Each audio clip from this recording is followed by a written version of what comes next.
Major Bharat Reddy గారు మనకు అందుబాటులో ఉన్నారు. నమస్తే మేజర్ భరత్ రెడ్డి గారు.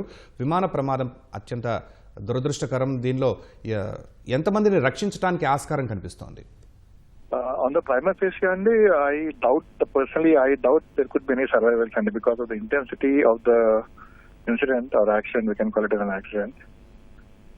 అయితే టేక్ ఆఫ్ అయిన కొద్ది నిమిషాల్లోనే మీకు విజువల్స్ లో మీరు అందరూ కూడా గమనించి ఉంటారు. టేక్ ఆఫ్ అయిన కొద్ది నిమిషాలకే క్రాష్ అయింది. సో డెఫినెట్ గా ఎయిర్ క్రాఫ్ట్ లో లాంగ్ హాల్ట్ ఎయిర్ క్రాఫ్ట్ కాబట్టి ఆల్మోస్ట్ ఒక 12 to 15 hours ఎండ్యూరెన్స్ కి సరిపడా ఫ్యూల్ ఉంటుంది ఆన్ బోర్డ్ వింగ్స్ లో.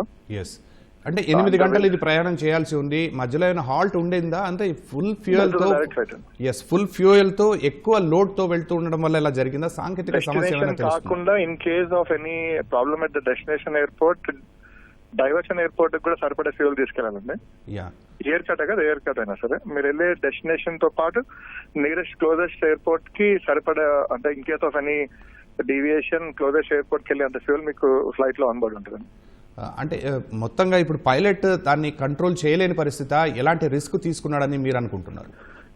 పైలట్ కంట్రోల్ చేయలేని పరిస్థితి because of loss of controls, loss of engines వల్ల అయి ఉండొచ్చండి మోస్ట్లీ. ఓకే, ఎందుకంటే పైలట్ యాక్సెప్ట్ చేసే ముందు, ఇంజనీర్ రిలీజ్ చేసిన తర్వాత పైలట్ యాక్సెప్ట్ చేసి తరోగా గ్రౌండ్ చెక్స్ అన్ని అయిన తర్వాత పైలట్ యాక్సెప్ట్ చేసి స్టార్ట్ చేసి అని టేక్ ఆఫ్ చేశారు. అంటే ఈ గతంలో కూడా మనం ఇలాంటి టేక్ ఆఫ్ సందర్భాల్లో ఏమైనా ప్రమాదాలు చూసామా? వాటి నుంచి మనకి దీన్ని లింక్ చేసినప్పుడు ఎలాంటి సాంకేతిక లోపం జరిగింది అనిపిస్తుందా? ఈ ప్రస్తుత ప్రమాదంలో ఏం జరిగింది? వెంటనే ప్యాసింజర్ ఎయిర్ క్రాఫ్ట్ చాలా తక్కువ సందర్భాల్లో, అట్లీస్ట్ ఇన్ ఇండియన్ స్కైస్ చాలా తక్కువ సందర్భాలేనండి. ఈ పర్టికులర్ కేసు లో కూడా ఇన్ కేస్ టేక్ ఆఫ్ అయినా, అంటే what has happened is very unfortunate. But take off అయినా కొద్దిసేపటి కన్నా జరుగుంటే, కొంచెం హైట్ లో ఉండుంటే, ఒక 20-30 feet హైట్ లో ఎయిర్ క్రాఫ్ట్ ఉండుంటే. అంటే మనం కొన్ని పీటీఐ దృశ్యాలు కూడా చూసాం భరత్ రెడ్డి గారు. ఏంటంటే ఇప్పుడు ఒకసారి టేక్ ఆఫ్ అయ్యి మళ్ళీ కిందకి దిగుతూ మళ్ళీ క్రాష్ ల్యాండింగ్ అయిన సందర్భంలో దృశ్యాలు కనిపిస్తాయి. Pilot has last control for the reasons best known to him or her. Definitely it could be an engine failure which could have led to loss of control అండి. ఓకే, అలాంటి సందర్భంలోనే distress call, May Day call ఇలాంటివి చేస్తూ ఉంటారా? May Day call అలానే కదండి. అంటే in case mayday is generally for any emergency, it could be any sort of emergency. Okay, అంటే ఇప్పుడు దీనిలో కనీసం ఎంతమందిని మనం రెస్క్యూ చేసే ఛాన్సే లేదంటారా?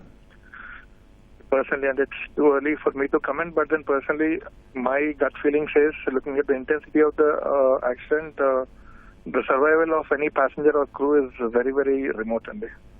ఓకే, అలాగే ఒక వైద్య మెడికల్ కళాశాల హాస్టల్ భవనంపై కూలటం, అక్కడ విద్యార్థులు కూడా కొంతమంది మరణించే ఛాన్స్ జనరల్ క్రాష్ అయింది. అదే అండి, అంటే పైలట్ బెస్ట్ ఎఫర్ట్స్ పెట్టుంటాడు. జనరల్ గా when they lose, they know that they're about to crash, or when they know that they lost the control of the aircraft, సాధారణంగా వాళ్ళు జనావాసం లేని ప్రాంతాల్లో డైవర్ట్ అవడానికి ప్రయత్నిస్తారండి. దీనికి వాళ్ళ కంట్రోల్లో ఉండుంటే ఎంత ఎత్తు? 800 అడుగుల ఎత్తుకి వెళ్ళిన తర్వాత అంటే hardly any height for pilot to get control over the aircraft అండి. ఇన్ కేస్ లాస్ అవుతే కనుక. అదే అంటున్నాడు, సపోజ్ మీరు హైట్స్ లో ఉండుంటే దాన్ని కొంచెం గైడ్ చేసి క్లోజెస్ట్ ఎయిర్పోర్ట్ కి వెళ్ళడం అనేది ఫస్ట్ ప్రయత్నం. దగ్గరలో ఉన్న ఇన్ కేస్ టేక్ ఆఫ్ అయిన తర్వాత రూట్ లో ఉన్న క్లోజెస్ట్ ఎయిర్పోర్ట్ ఏదో ఒకటి. ఎయిర్పోర్ట్ కి వెళ్ళలేని సిచ్యువేషన్ కానీ క్రియేట్ అయి ఉంటే కనుక జనావాసాలకి దూరంగా ల్యాండ్ అయ్యే ప్రయత్నం చేస్తారండి. అంటే మీరు కొన్ని దృశ్యాలు మీరు చూసే ఉంటారు కదా, అలాగే అంటే ఆ హైట్ లో ఎమర్జెన్సీ ల్యాండింగ్ చేస్తున్నాం, క్రాష్ ల్యాండింగ్ చేస్తున్నాం అనుకుంటున్నప్పుడు ఎలాంటి విండోస్ ఉంటాయి ప్రయాణికులు బయటపడటానికి? ప్రయాణికులు బయటపడే విండో కూడా అసలు అంటే ఆస్కారం లేదండి. అన్ని కూడా couple of less than 3-4 minutes లో మొత్తం అంతా జరిగిపోతుంది. మనము యాజ్ ఎ నార్మల్ ప్యాసింజర్ మనందరం కూడా ఫ్లైట్ ఎక్కినప్పుడు క్యాబిన్ క్రూ మనకి సేఫ్టీ ప్రికాషన్స్ బ్రీఫ్ చేస్తూ ఉంటారు, మనం గమనించే ఉంటాం. మీరు కూడా హలో చెప్పండి సార్. సేఫ్టీ ప్రికాషన్స్ అయితే క్యాబిన్ క్రూ చెప్పారు. అది ఎమర్జెన్సీ ఎగ్జిట్ డోర్స్ నుంచి ప్యాసింజర్ అనే వాళ్ళు ఆ ప్రికాషన్స్ అన్ని తీసుకుని బయటకు రావాలన్నా దానికి రియాక్షన్ టైం కావాలండి, ఎమర్జెన్సీ డోర్ ఓపెన్ చేసుకుని. సో ఈ పర్టికులర్ సందర్భంలో ఎమర్జెన్సీ డోర్ ఓపెన్ చేసి బయటకి ప్యాసింజర్ ఇవాక్యువేట్ అయ్యేంత టైం కూడా లేదండి. క్షణాల్లో జరిగిపోయిన ఈ దుర్ఘటనపై గతంలో మీరు ఇలాంటి ఏమైనా దుర్ఘటనలు చూసారా, విన్నారా? దీని గురించి వేరే దేశాల్లో అయినా సరే ఇలాంటి సందర్భాల్లో ఎలా సహాయ చర్యలు వెంటనే ఏం చేయలేమంటారా? వీలైనంత త్వరగా ఇప్పుడు ఈ పర్టికులర్ కేసులో కూడా సహాయక చర్యలు అనేవి చాలా తొందరగా వెంటనే డిస్ట్రిక్ట్ అడ్మినిస్ట్రేషన్ అక్కడి నుంచి వాళ్ళ ఫైర్ టెండర్స్ కానీ medical closest possible medical ambulances కానీ వెంటనే స్పందించి కామన్ పీపుల్ కూడా అక్కడ ఉన్న విలేజర్స్ కూడా వెంటనే స్పందించి వాళ్ళు వాళ్ళకి చేతనైనంత వరకు వాళ్ళు సహాయం చేయడానికి అక్కడికి వెళ్ళారు. బట్ అన్ఫార్చునేట్లీ ఈ యాక్సిడెంట్ ఇంటెన్సిటీ వల్ల వెంటనే చాలా మంటలు చాలా ఎక్కువ ఎత్తున వ్యాపించాయండి, చాలా ఫ్యూల్ ఉండటం వల్ల. భరత్ రెడ్డి గారు, ల్యాక్ ఆఫ్ మెయింటెనెన్స్ వల్ల ఏమైనా సాంకేతిక సమస్యలు తలెత్తే ల్యాక్ ఆఫ్ అవకాశం ఉంటుందా? మెయింటెనెన్స్ అనే రీజన్స్ చాలా చాలా రిమోట్ అండి. అంటే because as I told you, engineer తరువుగా దాన్ని చెక్ చేసి సర్టిఫై చేసి రిలీజ్ చేసిన తర్వాతే పైలట్ యాక్సెప్ట్ చేస్తారు గ్రౌండ్ మీద. పర్టికులర్లీ ఎయిర్ ఇండియా తీసుకున్నప్పుడు అత్యంత జాగ్రత్తలు తీసుకుంటారు వాళ్ళు, అన్ని ఎనీ ఏవియేషన్. అయితే ఇది 787 అత్యంత భద్రతమైన ఎయిర్ క్రాఫ్ట్ అని కూడా అంటూ ఉంటారు.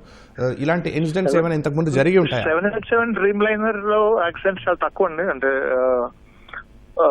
మ్యానుఫ్యాక్చర్ అయినప్పుడు కొత్తలో కొంచెం ఫ్యూజ్లాజ్ లో any air craft for that matter కొంచెం మ్యానుఫ్యాక్చర్ అయిన కొద్దిగా ఇష్యూస్ ఉంటాయండి. But those challenges Boeing has come up, I mean, they've rectified it in the early stages ఉన్నాయండి ఫ్యూజ్లాజ్ ఇష్యూస్ ని. సో దాని తర్వాత ఇప్పుడు కూడా టెక్నికల్ గా డ్రీమ్ లైనర్ లో పెద్ద మేజర్ గా టెక్నికల్ ఇష్యూస్ ఏం రాలేదండి. ఓకే, అంటే ఇప్పుడు ప్రస్తుతానికి ఈ ప్రమాదానికి ఎలాంటి కారణాలు మనం ఊహించకూడదు, బట్ ఎలాంటి సమస్య తలెత్తిందని మీరు భావిస్తున్నారు? పర్సనల్ గా major reasons for aircraft to lose control it could be engine failure or loss of control, like flaps కానీ రెడార్ లో ఉన్న టైల్ లో ఉన్న రెడార్ కంట్రోల్ కానీ ఇవన్నీ లాస్ అయితే కనుక ఎయిర్ క్రాఫ్ట్ లిఫ్ట్ దొరుకుతుంది ఎయిర్ క్రాఫ్ట్ కి. ఓకే, ఈ ప్రమాదంపై మీరు ఇంకేమైనా చెప్పాలంటున్నారు? టూ ప్రిమేచ్యూర్ అండి. నేను కూడా నా కౌంటర్ పార్ట్ ఢిల్లీలో అహ్మదాబాద్ లో మాట్లాడుతాను to get more details on this. Gujarat aviation వాళ్ళతో కూడా మాట్లాడుతున్నాను. ఓకే, మీకు ఎలాంటి సమాచారం ఉందండి? అదే వాతావరణం ప్రాబ్లం అయితే కాదు, డెఫినెట్ గా technical snag, but what technical snag has led to the accident is yet to be ascertained అండి.